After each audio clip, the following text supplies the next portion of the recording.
Good afternoon, everyone. It is Thursday. It is February the 4th, 2021. It is currently 12:28 p.m. Central Time. I'm obviously here at Victory Baptist Church in the sanctuary, and it is time once again to turn our attention to the Sermon on the Mount. Now, I know in the last episode, I said we were going to wait, 2 weeks probably until the pastor in Council Bluffs, Iowa, when he begins his series on the Sermon on the Mount, because that's what is leading to all of this. My friends in Nebraska who go to this church in Council Bluffs, Iowa, like, hey, our pastor's going to start this series on the Sermon on the Mount. We got into a discussion, and I'm like, you know what?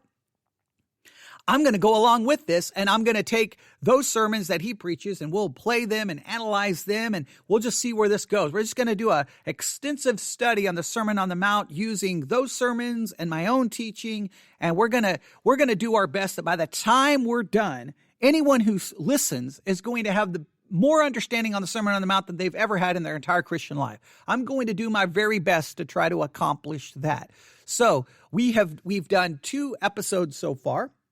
And in those 2 episodes, we looked at 9 different ways in which people interpret the Sermon on the Mount, 9 different methods of interpretation used on the Sermon on the Mount. And I've provided those to you. Feel free to email me, ask questions about them. And if we need to, we'll come back and discuss them. But I've given those to you. And then I gave you some assignments. And one of the assignments I told you to do is to try to start with a basic outline to the Sermon on the Mount, a basic outline. And I've had some people who've sent me some basic outlines. And so what I'm going to do is I'm just going to throw out for this episode a suggested outline. I'm not saying it's the one we're going to definitely work with or go with, but I think it's relatively good. So I'm going to throw this out there. I called this outline part 1. We may do another one and we'll do another episode and at least talk about outlines again. This one's going to be very basic. I'm not going to go into much detail here, but I'm going to give you basically the outline, and then I'm going to have you go read it that way and see if you can kind of figure out what is being talked about. I may throw some, I'm going to try to do my best here not to give you everything. All right. I'm just going to try to give you the basic structure, and then I may come back in and fill in all the parts, all right? I'm just going to think of this as the skeleton, and we'll have to come back on and put the flesh on the skeleton so that it's a very good and living outline that is beneficial. Hopefully that's a good way of describing this, all right? So are you ready? We're going to do a basic outline on the Sermon on the Mount, all right? The sermon that's recorded in Matthew chapter 5 through chapter 7. Remember, there's some difficulties in how we approach this. Number 1, it's a sermon. It's one sermon, and we've heard time and time again only sections of this sermon pulled out of context to be used in a sermon and teaching and a devotional, and we sometimes forget that, no, this is one sermon. Another thing that makes it difficult is it's lengthy. It's Matthew 5, Matthew 6, Matthew 7, and when you look at 3 chapters, sometimes it's hard to see it in its totality. And so that can make it difficult. Another thing that's difficult is there's things in this sermon that people don't like. Or we think, he can't really be saying that. So sometimes we compromise our own method of interpretation. We take some parts very literal, very much in a legalistic way, saying we have to do this. And then we find other parts and we say, well, I don't think Jesus was really being that literal. I think he was using figurative language. I don't think it really means that. I think it's just a basic principle. And then we try to get around it, compromising the very, interpretive method that we were using earlier. So all of this creates problems in interpreting it. And of course, throughout church history, there's been all kinds of different ways of trying to interpret the Sermon on the Mount. So what do we do in midst of controversy? We go back and try to figure out exactly what's in the text. How do you do that? Outline, outline, outline, outline. Why are outlines important? Because you're getting what's in the text on paper. You're not to do interpretation. Outlines are to avoid interpretation. If you look at an outline, you're like, that's not just putting what's on the text on the paper. That's interpreting what's in the text and putting it on paper. Always reject that as an outline. Now, in the outline that I have here, we're going to have to look out and see because there's times I say don't do that, and then I do that. Kind of like if you know church history, Augustine gave some very great hermeneutical principles, that he himself violated. All right. So we all sometimes violate our own hermeneutical principles. So I'm going to do my best here to try to ensure that what we have here is not, well, and this outline, this one is so basic that it may actually slide over into the interpretive side. I hope I haven't done that, but we will see. All right. So are you ready? First thing I want to do, let's throw out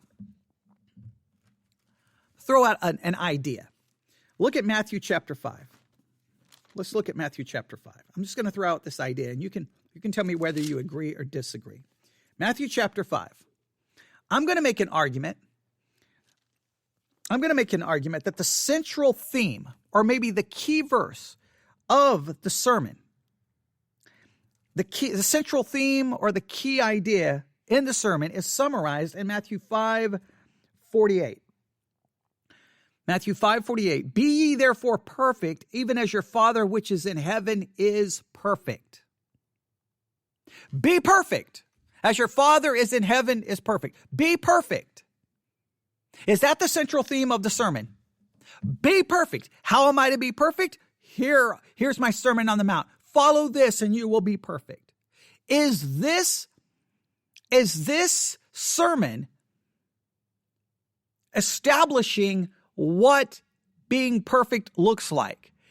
Let me state it another way. Is the purpose of the Sermon on the Mount is to establish what perfect righteousness would look like if carried out in a practical, everyday way? What would perfect righteousness look like in your life and my life if we were able to actually carry it out? Is the Sermon on the Mount saying this is what perfect righteousness looks like lived out in an ungodly world? Is Matthew 5:48 the central theme? Now, if you say, I know what the central theme is. If you haven't read the Sermon on the Mount in one sitting, and if you haven't read it at least 5 times, not broken apart, but 5 times, like in one sitting, I read it once. If you haven't, I will make this argument. If you haven't read the Sermon on the Mount 5 times in one sitting, then I don't know if you're qualified to tell me what the central theme is. Because you're just speculating. You got to read it and read it and read it and see if one begins to emerge. I'm going to make an argument that Matthew 5:48 may be the central theme. All right? Just keep that. That's just extra. That's free of charge. All right? But let's get to the outline. Here we go. All right. We're going to go with Matthew 5. Let's do this. Matthew 5:1. Matthew 5:1 through 2. We're going to say introduction. Matthew 5:1 through 2, introduction. Right? It gives us some basic information. Right? We could do subpoints, but we're going to make this very general. Right? We're not going to flesh this out. Matthew 5:1 through 2, introduction. All right? Matthew 3 through 12. Matthew 3 through 12. The Beatitudes. The Beatitudes. We're just going to call it the Beatitudes. All right? The Beatitudes. All right? Jesus begins his teaching by stating the way to be blessed. Now, we could talk about, should we translate bless? Some translate it happy. But, all right, he gives us the Beatitudes. He gives us the Beatitudes. All right, keep that in mind. So 5:1 through 2, Matthew 5:1 through 2, introduction. Matthew 5:3 through 12. If I said 2 through 12, I apologize. I originally wrote it down 2 through 12, but that's just an error. Matthew 5:3 through 12, the Beatitudes. Matthew 5:13 through 16. Matthew 5:13 through 16. If you look at it, if you look at Matthew 5:13, 16, you see a couple of things. You see salt, right? You see salt and you see light. Salt and light. Let's call this Matthew 5:13 through 16. Let's call it influence. We have the Beatitudes. We have influence. Matthew 5:13 through 16. Calling it influence may be too much of an interpretation. I probably should just call it salt and light. Maybe we just call Matthew 5:13 through 16 salt and light. Let's just call Matthew 5:13 through 16 salt and light. What I'm going to do is I'm going to redo my outline live on the air. Okay, that's what I'm going to see. I get really worried when I look at an outline and I'm like, oh, I think that's too much. I think that's interpretation. All right, I think that's interpretation. So let's go with Matthew 5:1 through 2, introduction. Matthew 5:3 through 12, Beatitudes, or we could just say blessed, but okay, Beatitudes. And then 13 through 16, let's call this salt and light. All right, salt and light. Now the next section, what